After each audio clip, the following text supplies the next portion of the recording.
Olá pessoal, eu sou o Marcelo Apsen e sejam bem-vindos ao canal Literário.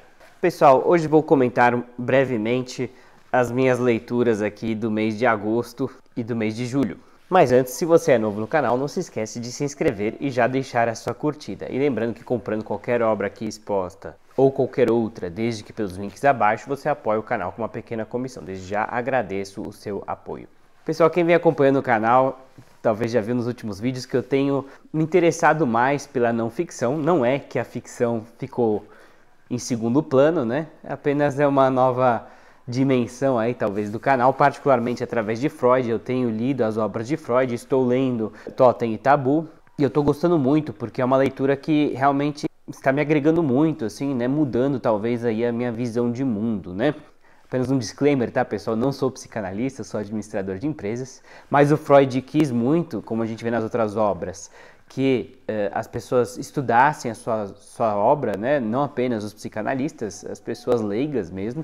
E como eu disse, eu não conheço as outras obras do Freud para comentar, mas me parece que essa aqui se destoa das demais, porque ela vai mais pela antropologia. E essa aqui foi uma obra extremamente criticada, né? Quando ela foi lançada. Já faz aí mais de 100 anos, porque ela foi caracterizada como especulativa, né? Afinal, ele está aqui tratando das sociedades na pré-história, mesmo que, digamos, aí na história conhecida também, de eventos ocorridos há mais de, sei lá, 5 mil anos, 10 mil anos. Então, assim, de fato, é difícil você não cair em especulações. Mas o Freud está toda hora amparado por sérias pesquisas de famosos antropólogos, como o James George Frazer, que eu tenho aqui, eu adquiri, base nesta obra aqui, eu adquiri uma obra desse grande pesquisador da antropologia. Só que aqui o diferencial é que não é apenas antropologia, o Freud vai entrar na antropologia, mas ele vai progredir para a psicanálise, né? Ele vai tentar entender a origem dos mitos, a origem das religiões. São teorias, evidentemente, ele mesmo alega não saber a verdade, né, assim dizemos, até porque a ciência não se preocupa necessariamente em estabelecer um fato assim, né, como verdade, sim estabelecer teorias. É evidente que quanto mais evidências você tem, mais as teorias vão se solidificando, né, mas a própria ciência não tem a prepotência de dizer assim, esta é a verdade, ponto final, né? Colocam-se teorias, evidentemente que tem teorias aí que já estão estabelecidas há muito tempo e é realmente difícil você refutar elas. E o Freud ele vai por essa abordagem bastante científica através das evidências. Então, sem mais delongas, vou só entrar aqui brevemente, tá, pessoal? Ainda vou fazer uma resenha dessa obra, mas ela muito me interessou. Ela começa aqui narrando o totemismo, seria a origem das sociedades primitivas, né? Onde elas elegiam um animal, uma planta, um objeto como algo a ser venerado, e vários costumes decorriam daí. Por exemplo, a proibição de comer o animal totêmico e particularmente a exogamia. Cada clã, né, ou sociedade tinha o seu animal totêmico e talvez de uma maneira a prevenir o incesto, eles praticavam exogamia, ou seja, as pessoas só podiam ter relações, né, com pessoas de outras tribos, para talvez justamente evitar o incesto. Ele diz aqui que o incesto é um tabu. Eu vou até explicar um pouquinho esse termo, porque é um termo hoje em dia utilizado indiscriminadamente, é que ele dá definições bastante curiosas, assim, bastante inusitadas, mas o incesto historicamente era um tabu, né, e de maneira a prevenir ele, praticou-se a exogamia. Já entrando no próprio tabu, né, ele dá definições um tanto quanto ambíguas, mas que dá pra gente realmente entender, né, que ele vai trazer muito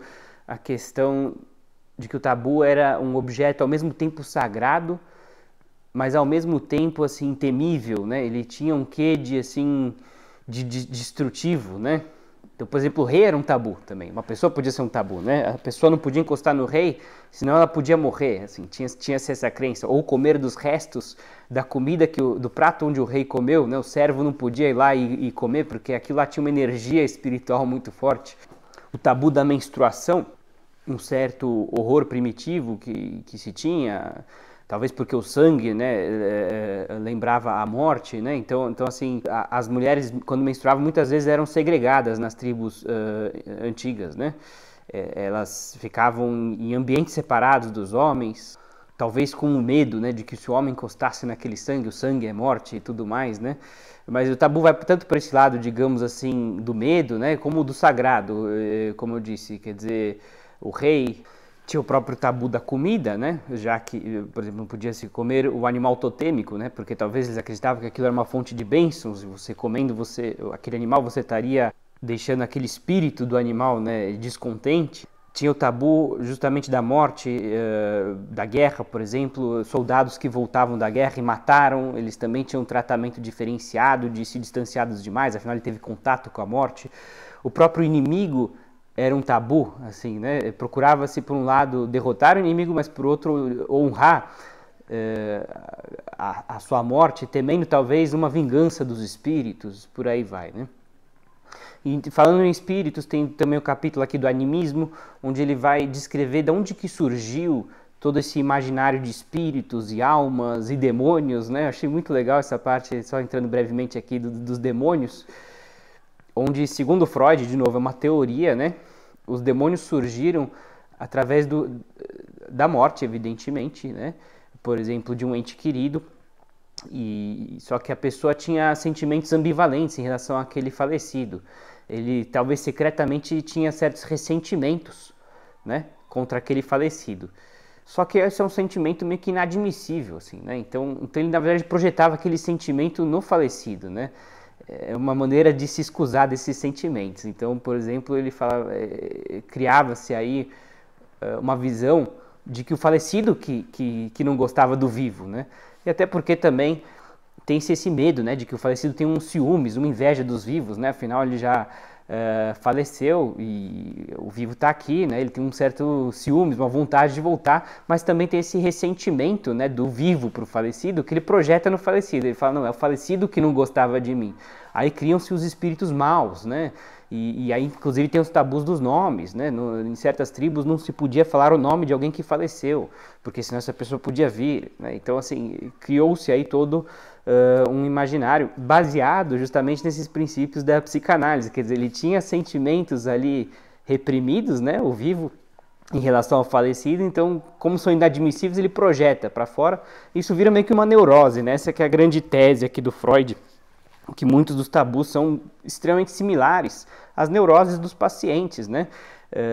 E ele vai trazer aqui exemplos e comparações que realmente parecem muito. Ele vai trazer aqui um paciente que, não podia de repente tocar em um determinado objeto de maneira alguma. O racional era muito parecido com os tabus, né? Então, assim, é uma explicação bastante contundente. É óbvio que é uma teoria, né? Mas é bastante interessante.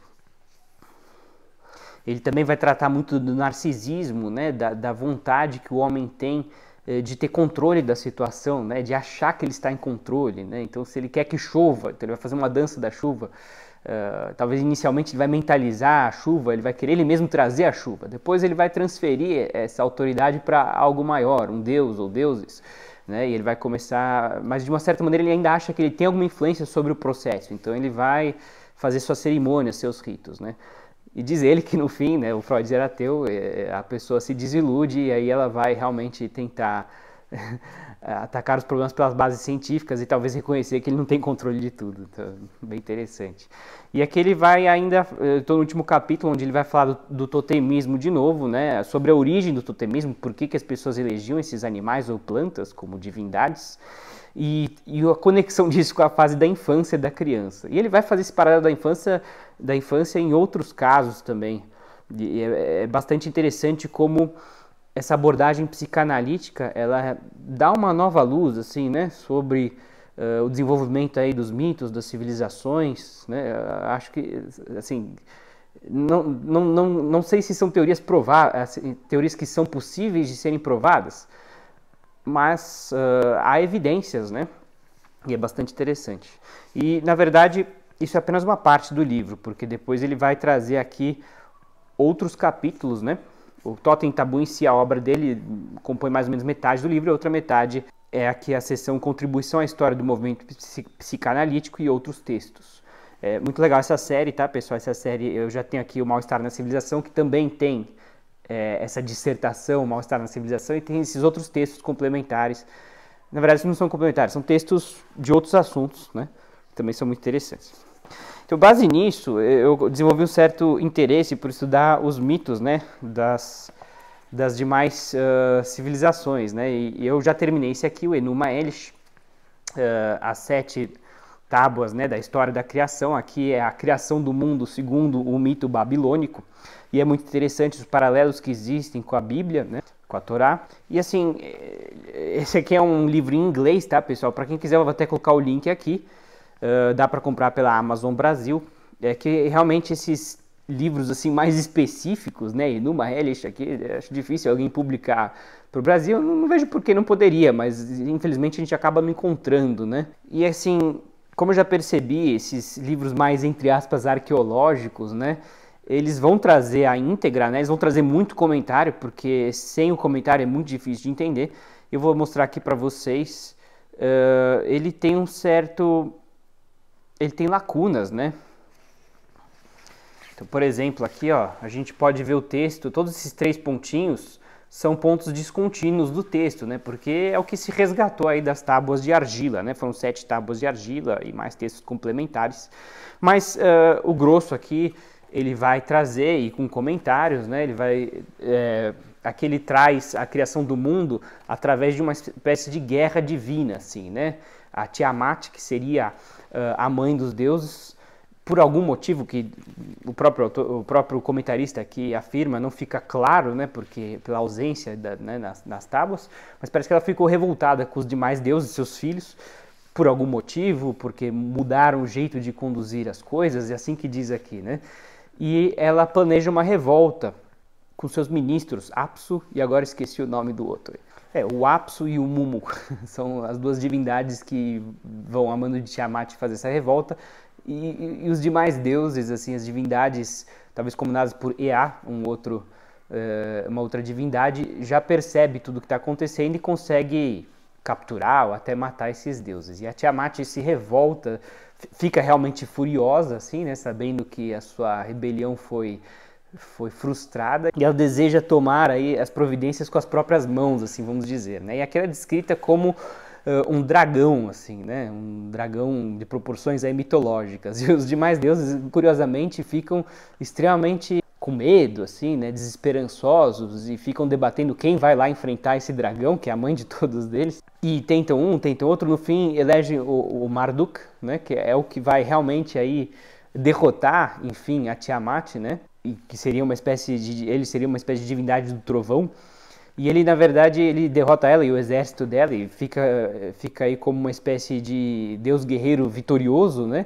E ele divide ela, a pele dela, né, em 2 partes, e com essas partes ele faz o céu e a terra, as águas de baixo e as águas de cima, que também é citado na Bíblia, não dessa forma, né, mas é citado as águas de cima e as águas de baixo. Esse é o pequeno paralelo aí que existe. Mas aí, base nisso, ele resolve criar o homem, né, para servi-los, os deuses, e ele cria através do seu sangue misturado, se não me engano, com o barro. Então, de novo, a questão do barro. Mas tem a semelhança também da maneira como é descrita a criação da lua, das estrelas, do sol, da lua e das estrelas, né, dos astros, né, e como que eles vão ser apontados, eles vão ser a base para definir os calendários, né, isso está bastante explícito na Bíblia também. É bastante interessante, né.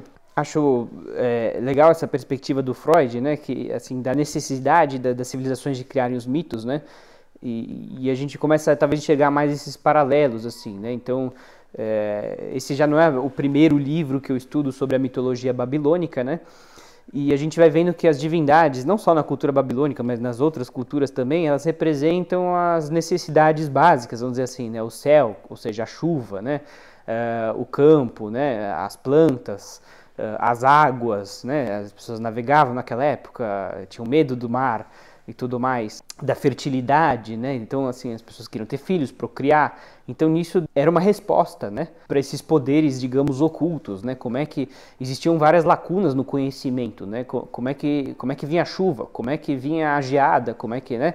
Então, nisso a resposta era sobrenatural, né? Eles não tinham a ciência que temos hoje. Interessante, até voltando ao Totem Tabu, aqui é descrito uma tribo onde aparentemente essa tribo não tinha a noção de que o ato sexual gerava uma criança, né? Eles pensavam que era um espírito que encarnava a mulher. Eles não tinham essa ideia de que o homem e a mulher juntos, através do ato sexual, acabavam gerando um filho, acabavam engravidando a mulher. Eles pensavam que isso era uma coisa divina, assim, né?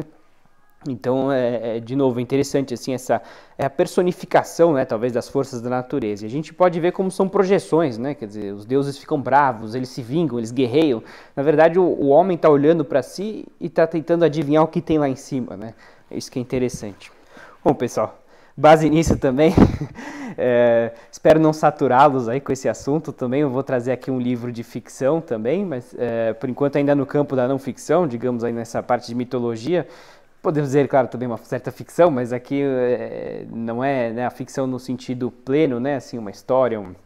Aqui eu trago aqui esse mitologia nórdica, estou lendo, estou também me interessando sobremaneira. E de novo a gente vê, assim, eu acho que foi fundamental eu ter iniciado, né, o Totem e Tabu para poder antes ler esses livros, né, de mitologia. Porque, de novo, a gente vê exatamente isso tudo que eu falei agora há pouco. A gente sabe que essas regiões do norte são muito frias, né? Você tem neve praticamente, imagino eu, quase o ano inteiro. Então o frio era visto como uma força negativa, né? A neve, o gelo, afinal, era uma condição aí que ameaçava a própria existência do homem, né? Então as divindades do gelo são malignas e as do fogo são as benignas. Interessante, né? O vento também é uma entidade maligna, afinal o vento, imagino, nessas regiões deve ser bastante cortante. Então é tudo, como é que o homem percebe, né, a natureza em volta e a partir daí projeta, né, como é que seria tudo lá em cima, né? E aqui é bastante interessante, ele vai trazer aqui uma perspectiva bastante histórica, né? É uma autora, é interessante, né, porque esse livro aqui tem mais de 100 anos, pessoal. Mas ele é muito bem escrito e documentado, assim, né? O problema, parece que da tradição nórdica, é que não se tem muito material sobre ela, né? Rapidamente o cristianismo chegou nessa região e os povos acabaram assimilando os princípios cristãos, ainda provavelmente mantiveram as tradições pagãs, mas ficaram num segundo plano, assim. Até há um argumento aqui que isso talvez nunca foi exatamente uma religião, senão um imaginário, um conjunto ali, né, de tradições e ficções, mas talvez não uma religião em si organizada, assim, né, mas talvez crenças ali populares e tudo mais, né. E aqui o que a gente tem preservado é de um padre, interessante, né? Um tal de padre Semundo, ele fez as Edas de Semundo, e ele simplesmente teve essa vontade de registrar todas essas crenças, né? Para que não se perdesse isso, né? Ele até falou que era importante conhecer o passado do povo e tudo mais, né? Eu achei isso muito legal, assim, uma espécie de um padre historiador. E aqui ele vai trazer o que muitas pessoas já ouviram falar, né, de Odin, de Valhalla, de Asgard. Eu que já joguei muitos jogos online, eu comecei a ler e falar, puxa, eu já vi diversas coisas que estão escritas aqui nos jogos, eu sabia que uma parte vem da mitologia nórdica, né, mas eu não sabia a influência, né. Justamente acho que isso que é interessante, a influência que ela tem sobre a cultura de hoje, assim, né, a gente não faz ideia, mas, por exemplo, norte, sul, leste e oeste eram, na verdade, os 4 anões, precisava achar o nome aqui, Nord, Sud, alguma coisa assim, que sustentavam a abóbada, né, do mundo, assim, né, nos 4 pontos cardeais, porque existia essa crença antigamente de que o céu era uma abóbada tipo de vidro, como se fosse, né, apesar que eu acho que não tinha vidro na época, mas e ela precisava ser sustentada, senão o céu podia cair sobre nós, né, e aí tinha esses anões, né, da crença aqui, que era o norte, sul, leste e oeste.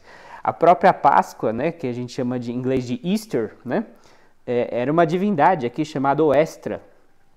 Então, muitas coisas vêm aqui da mitologia nórdica e a gente não faz a menor ideia. Eu ainda estou assim no começo, né, e a gente vai vendo como é complexa e rica a tradição, tem aí diversas divindades, enfim, mas é interessante, talvez, eu já estou no capítulo que fala de Odin, né, que ele era meio que uma espécie de deus da guerra, assim, né, e era o preferido aí dos nórdicos, talvez justamente porque era um povo muito guerreiro, né. Interessante a crença deles de Valhalla, né, quer dizer, o palácio ali de Odin, uma espécie de céu ali, onde os guerreiros que pereceram em batalha poderiam ali se refestelar com grandes e grandes refeições, beber à vontade, e depois eles podiam guerrear entre si, se ferirem mortalmente e depois, na próxima refeição, já estarem curados e assim por diante, sucessivamente. Quer dizer, a gente vê aqui como a guerra como uma espécie de um ideal, né? E morrer na batalha, então, era algo não só honroso, mas desejado, porque a pessoa ia direto lá para Valhalla, né? Encontrar o Odin e poder continuar guerreando e viver eternamente. Então é interessante, assim, como que a gente vai entendendo, né? Como é que os povos pensavam na época, né? Através das crenças, né? A gente vê que era um povo bastante guerreiro. E aqui, de fato, ele vai descrevendo as divindades de gelo como as mais terríveis, né? Porque, afinal, imagino eu que o inverno ali devia ser muito rigoroso e matava, por que não, né? Matava pessoas. Né? E aqui, pessoal, tinha que trazer pelo menos algum livro aqui da ficção, mas eu tô retomando, tá, pessoal? Eu tive um período aí de férias que ficou um pouco complicado para ler. Eu viajei, né, para quem não sabe, para Paris e Israel, inclusive já comecei a postar um vlog ali da viagem, né, vou deixar os links aqui embaixo. E justamente em preparação para a viagem, eu comecei a ler A Pele de Onagro, do Balzac. Interessante, até antes de falar da Pele de Onagro, no avião eu vi o filme de uma das obras de Balzac, né, Ilusões Perdidas. Aliás, altamente recomendo. Excelente filme, inclusive recente, lançado acho que em 2021, que eu adorei. E parece que ele vai seguir muito na mesma linha aqui, né, A Pele de Onagro. Falando um pouquinho assim do filme, né, Ilusões Perdidas, ele vai tratar ali do jovem Lucien, né, que era um escritor, e ele sai ali de uma província e vai para Paris, né? E ele vai trabalhar num jornal, ele precisa se sustentar, e ele tem, assim, ele é muito ingênuo, né, no começo. Ele quer escrever os poemas dele, e se ele vai trabalhar no jornal, ele quer apenas escrever a verdade, mas quando ele chega lá no jornal, ele vai aos poucos se desiludindo da vida, né? Assim, ele vai vendo a corrupção da mídia, mas não só da mídia, da alta sociedade, como tudo é poder, dinheiro, quem paga mais, e é muito, muito interessante. E por que não também os prazeres mundanos, a luxúria, né? Ali o filme é um banho de tudo isso, né? Como que ele era um jovem muito inocente e aos poucos a vida vai estragando ele, né? Vai transformando ele, vai desiludindo o jovem. E aqui A Pele de Onagro parece que eu não, né, tô no começo ainda, e mesmo que eu chegar no final, obviamente que eu não vou dizer o final, mas aqui temos um jovem, o Rafael de Valentim, né? Valentão, não sei. Ele mora em Paris. E ele está realmente na pior situação possível, ele está contemplando tirar sua própria vida. Mas nisso ele, né, dá aqueles últimos passeios aí antes de passar na ponte que ele, né, quer fazer o ato dele. Aqui começa descrevendo os cassinos, inclusive, né? Eu acho demais essa descrição, assim, como é tudo meio morto nos cassinos, como que, né, as pessoas já estão também desesperançosas, assim, tudo meio sem vida, né? Mas ele acaba depois indo para uma loja de antiguidades e vai... Eu gosto das descrições do Balzac, né? Cada descrição ali é um mundo de coisas, né? Então ele vê uma obra ali da Mesopotâmia, não sei o quê, e começa a admirar e fazer as mais incríveis comparações com outras obras, né, usando muitos e muitos adjetivos, né? O Balzac, ele tem essa prosa exagerada que eu acho legal, eu acho bastante, assim, né? Dá mais gosto, né? Assim, porque uma coisa é você falar, olha, um quadro bonito, outra coisa é você falar um quadro de tempos imemoriais, onde o artista, né, você começa as cores, né? Eu gosto dessas descrições, assim, são um pouco, às vezes, talvez exageradas, mas dão um pouco mais de, né? Assim, acho que um pouco mais... torna o texto mais atraente, né? mais envolvente, né, com o leitor. Mas, enfim, ele acaba se maravilhando nessa loja e, de repente, chega o dono, um velho, ali começa também a descrever esse velho, enfim. E esse velho acaba conversando com o jovem, percebe que o jovem está depressivo e fala, olha, eu tenho meio que a solução para você, se você quiser, né? E oferece a pele de onagro, né? Onagro é um jumento aí, não sei, de alguma região ali. E essa pele é mágica, né? E ela atende qualquer pedido dele. Só que tem um porém aí, que eu acho que isso vai encurtando a vida dele, não sei, isso não fica muito claro. Tô falando das primeiras páginas, tá, pessoal? Sem spoilers. E nisso, ele veste a pele, ele obviamente não acredita em nada, mas ele fala, tá bom, eu quero uma festa legal, né? Uma festa com tudo que eu tenho direito, muita comida, orgias, enfim, coisas aí, né? E nisso que ele pede, de repente os amigos encontram ele e levam ele para tal da festa. Ele fica abobalhado e tudo mais. Mas já nessa festa, Quer dizer, eu não vou entrar em mais detalhes aqui, para não, né, não entrar mais no livro, mas eu acho muito legal a troca, né? Porque aqui ele vai trazer essa época aqui de 1830, uma época aí de crises sociais, né? O absolutismo estava em crise e justamente tem muito essa tensão entre os absolutistas e os republicanos, né? Os monarquistas, né? E os republicanos. E tem um debate interessante, assim, né? Existe o lado aí monarquista, né? E cada um tem seus argumentos. Obviamente, todo mundo hoje, acho que pouca gente hoje em dia é monarquista, né? Mas é interessante, esses debates hoje praticamente não existem, né? E eu acho muito rico, assim, esses debates, né? E o Balzac, ele gosta também, talvez como um bom escritor, né? Trazer a vida de outros escritores, outros artistas, né? Como eles são talvez um pouco depressivos, têm seus traumas, seus problemas ali, mas também são gênios, né? E editores de jornal, e é uma mistura ali da sociedade francesa. A gente vai ter um retrato da sociedade francesa da época, eu acho simplesmente sensacional. Eu estou adorando, uma prosa bem envolvente. E é o meu primeiro livro aqui do Balzac, né? Ele escreveu aqui a Comédie Humaine, né? A Comédia Humana, tem mais de 90 romances. Eu acho muito legal também que as personagens se repetem, né? Então ele está encorajando a gente a, né, continuar na obra dele, né? E ir para as outras obras depois. Inclusive eu achei legal essas notas de rodapé aqui da editora, onde já falando, olha, esse personagem aqui ele aparece nessa outra obra, naquela outra, para já ir te, né, te instigando, porque senão eu também não jamais saberia tudo isso, né?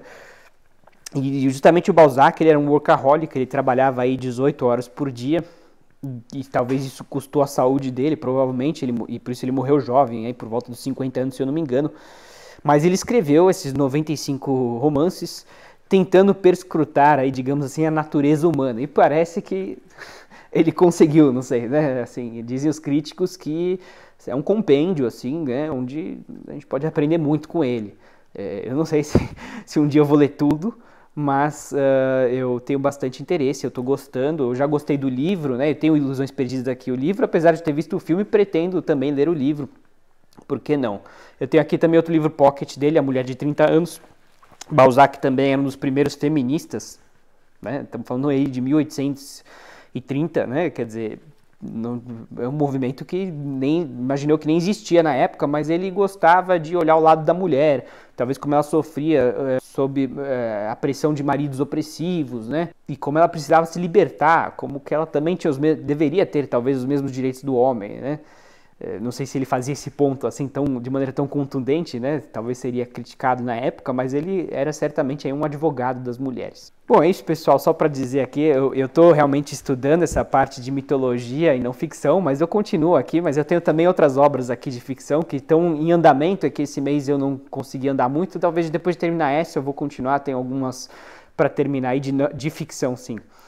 Tá bom? É isso aí, pessoal. Se você gostou deste vídeo, não esquece de deixar sua curtida, se inscreva no canal para mais. E lembrando que se você quiser apoiar o canal, você pode comprar qualquer uma das obras aqui expostas ou qualquer outra, desde que pelos links abaixo. Você não paga nada a mais e o canal ganha uma pequena comissão. Muito obrigado e até a próxima.